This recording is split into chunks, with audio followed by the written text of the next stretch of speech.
Spotlight.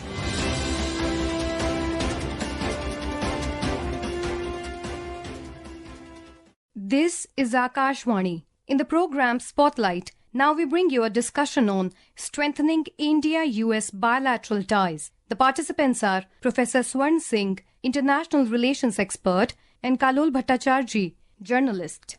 Today we are discussing Prime Minister Narendra Modi's visit to the United States, where he met with the newly elected American President Donald Trump and his leading team members, including billionaire industrialist Elon Musk. While meeting President Trump of the United States, Prime Minister Modi recounted the warm memories of hosting President Trump in New Delhi and Gujarat in 2020. He also recollected the personal memories and recollections of his interactions with President Trump in various other global destinations during the first Trump presidency. Prime Minister Modi also raised the issue of bilateral trade and promised to take the strategic partnership between India and the United States to higher level. जब America और भारत साथ मिलकर काम करते हैं, यानी मागा plus मीगा, तब बन जाता है मेगा पार्टनरशिप फॉर प्रॉस्पेरिटी। और यही मेगा स्पिरिट हमारे लक्ष्यों को नया स्केल और स्कोप देती है। फ्रेंड्स, हमने द्विपक्षीय व्यापार को 2030 तक 2 गुना से भी अधिक बढ़ाकर $500 बिलियन तक पहुंचाने का लक्ष्य निर्धारित किया है। India and the US also agreed that concrete action is needed to eliminate cross-border terrorism from Pakistan. Prime Minister Modi highlighted that concerted action is necessary to eradicate cross-border terrorism. In his interaction with Prime Minister Modi, President Donald Trump also criticized the cross-border terrorism and promised strong action against terror cells and sponsors of global terrorism. We are being joined by Professor Swaran Singh. My first question for you, Professor Singh, is the two leaders from the United States and India also discussed regional and global developments, most importantly, Ukraine and Bangladesh. What, according to you, is the likely outcome of the conversation that President Trump has held with President Putin of Russia yesterday? Your assessment of that conversation, and when do you think that this conversation will lead to a cessation of hostilities between Ukraine and Russia in the coming weeks? Thank you, Kallol, for having me on your program. I think it's a kind of a new start that is being made from United States compared to last President Joe Biden's strategy of having no connections, no communications whatsoever with President Putin and Russia, and spending all efforts in supporting Ukraine in fighting that war. Starting from his election speeches, Donald Trump had always said that he would directly contact with President Putin and he can stop that war within 24 hours, as he had said. And now his call with President Putin, I think, is a good start. And there is a possibility that this will contribute to the whole possibility of a potential ceasefire or even peace talks beginning.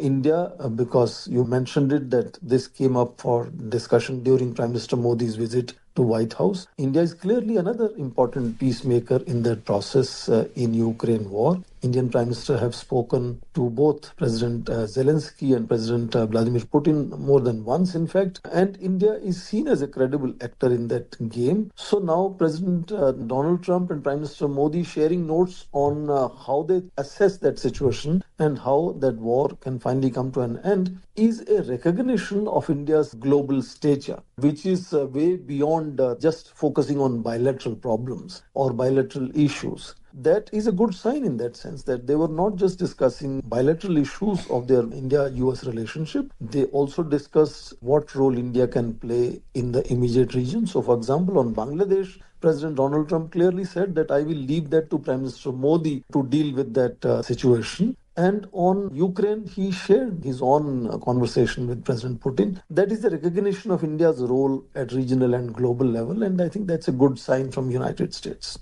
President Trump also raised the issue of Bangladesh in his private conversation with Prime Minister Modi and the Foreign Secretary Vikram Misri later on briefed the media that Prime Minister Modi also expressed his concern about the developments in Bangladesh and hoped that the situation would normalize soon. What, according to you, is the likely global implication of this situation in Bangladesh, Professor Swaran Singh? I think first of all, it is important to understand that Bangladesh over last 10 to 15 years had come to be seen as a model of economic development in South Asia and also a democratic country which had elected Sheikh Hasina for 3 terms, and she had been there more than 15 years now in control of that country. And during that period, Bangladesh and India relations had really moved much forward, resolving boundary issue, building economic partnership and so on. And when India started working on BIMSTEC, which is Bay of Bengal Initiative for Technical and Economic Cooperation, that has secretariat in Bangladesh, then that was seen as India's effort to still become very active at regional level, even when SAARC, which is South Asian Association for Regional Cooperation summits, had stopped happening for now about 10 years. So Bangladesh had important role in bilateral terms, in terms of regional stability and development, and now this whole turmoil happening inside Bangladesh becomes a kind of an issue not just for Bangladesh but for the entire region in that sense. And President Trump, having that trust that India will be able to make a major contribution in ensuring stability and peaceful transition back to democracy, I think is an endorsement that there is enormous support to India as India has handled that situation where a friendly country's prime minister needed space to go, a refuge immediately, and India agreed to that. India had very limited time to decide what to do. Of course, India has said it's not an asylum and that the prime minister will obviously go to wherever she wants to finally settle in life. So India has been very cautious. India has constantly been in conversation with both the political leadership there and the military leadership in Bangladesh, and foreign secretary recently visited there. So at various levels, effort from Indian side is being made that peace and stability and transition to democracy should happen as smoothly as possible. And the way President Trump endorsed India's approach to Bangladesh, I think is a very good sign that the two leaders have a very good understanding with each other. Professor Singh, what's your understanding of the mention of Pakistan in the India-US joint statement, and what does it really convey to the larger configuration of powers in the South Asian region? If you would remember, Kallol, during the first term also, President Trump did not have very, let's say, friendly kind of imagination or relation with Pakistan. So once American exit from Afghanistan has happened, then the relevance of Pakistan for United States is no longer there. And definitely the Pakistanis believe now, and I was reading some media there, that President Trump is looking at Pakistan from India lens now. And India has constantly been at the forefront of problem of terrorism from early 1990s, and Pakistan has been repeatedly projected as a breeding ground for terrorism. And in that sense, now terrorism becomes a bigger problem. And of course, also the link with China trying to build that China-Pakistan economic corridor, trying to get Afghanistan, Russia, Iran into that if possible, is something that also adds on to American concerns about Pakistan in that sense. So yes, Pakistanis today think that America is beginning to look at Pakistan from India's lens. And in that sense, I assume they have to worry a little bit now. And their experience during the first term of President Trump was also not very nice. And in that sense, Pakistan should perhaps set its house in order because it must begin talks with India. And India has said terror and talks will not go together. So they have to really do something substantial in addressing issues of terrorism so that they can make sure that South Asian Association for Regional Cooperation comes back on rails, and that should also reduce their dependence on China in that sense. Professor Singh, we saw during the last 3 years since the Ukraine war started in February 2022, the Biden administration as well as the government of Ukraine criticized India very strongly for having energy ties with Russia, which in fact prospered in the last 3 years. Now the question is, as President Trump has opened up to President Putin in Russia, what sort of impact will it have on India's relation with Russia, especially India's defense relation with Russia, as President Trump also wishes India to become a major buyer of American defense equipment, including the most advanced aircraft that it has produced, the F-35 fighter jet. Do you think India will have to cut back on its military ties with Russia to accommodate some of the demands that are coming from President Trump on the military front? Kallol, already Russia used to be, or Soviet Union earlier, used to be supplier for almost two-thirds of India's total defense imports. In last 15-20 years, it has already gone down from 67% to 44-45% of India's total defense imports from around the world.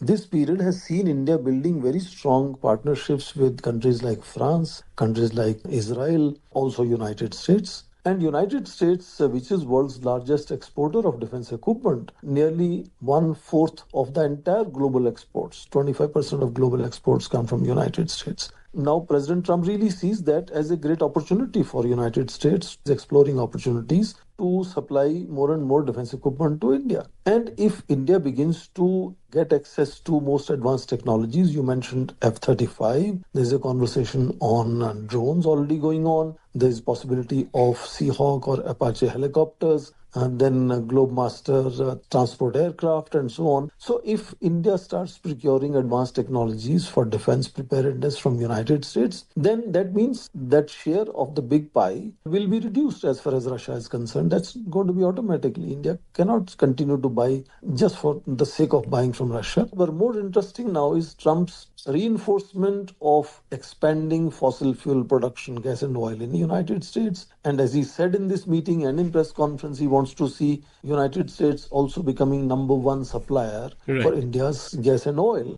The Prime Minister and I also reached an important agreement on energy that will restore the United States as a leading supplier of oil and gas to India. Plus, of course, they want to work on small modular reactors together, which is again something which I think will build some partnership there. We'll see that finally American reactors coming to India.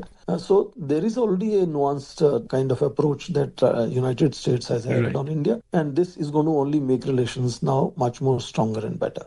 One last question from me, Professor Singh, is about the quadrilateral. What is your assessment of the future of Quad now that President Trump is back? Do you think he is going to be as strong on Indo-Pacific and China as perhaps would help India? Or do you think he's going to go slightly soft on that? Clearly, Kallol, as we saw during the first term of President Trump, he is very much focused on being part and parcel of Indo-Pacific geopolitics, and he sees India as an operational and logistic partner in reinforcing that kind of presence in Indo-Pacific geopolitics. Several documents relating to the Indo-Pacific framework, Indo-Pacific strategy were issued during that first term. Now again, soon after the swearing in of President Trump, Secretary of State nominated Marco Rubio had the first meeting with Quad foreign ministers. He, of course, had a bilateral meeting with Indian foreign minister as well. So in that sense, Quad is going to be an important focus area for United States once again, which also means that for United States, as it happened during President Joe Biden's period, Russia is no longer going to be number one challenge. It's China. I think the focus is shifting to China being the number one challenge, which will again see that India's relevance for America is really coming up front as important. And we'll see India really playing its own role. Of course, India has said very clearly it wouldn't like to see Indo-Pacific region militarized, or becoming exclusive club of few nations, as Prime Minister has said in his speeches, starting from Shangri-La Dialogue of 2017. Later in August 2022, Foreign Minister had made a similar outline at Thailand's Chulalongkorn University in Bangkok. So I think there is going to be little variations possible. We saw that variation was there last time also, when you saw Mike Pompeo's speeches were slightly different than Indian foreign ministers. But we will fine-tune, I'm sure, those kind of minor variations. Clearly for America now, Indo-Pacific remains a focus area, China remains a concern, which again reinforces the need for partnership with India. And India, of course, has its own reasons to enjoy and build that partnership with the United States. Thank you so much, Professor Singh, for joining Spotlight on Akashvani. Thank you. Thank you so much. You were listening to a discussion on strengthening India-US bilateral ties. The participants were